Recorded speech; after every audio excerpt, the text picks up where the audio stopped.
Here at Equipment Specialists, we are happy to introduce the Lovol FR18E Zero Swing Mini Excavator.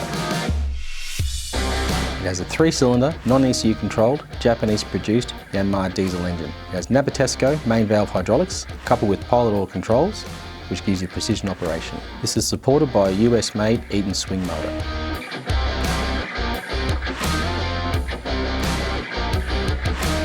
The machine comes with a standard dozer blade and Australian standard ROPS and FOPS. Available with expandable rubber or steel tracks.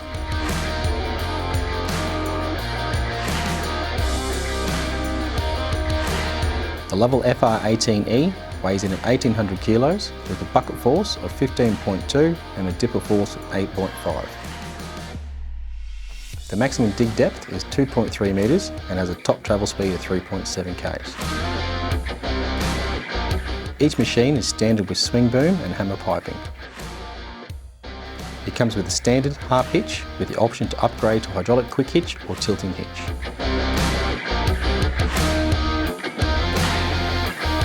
Call Equipment Specialists Australia today to arrange an inspection or on-site demo.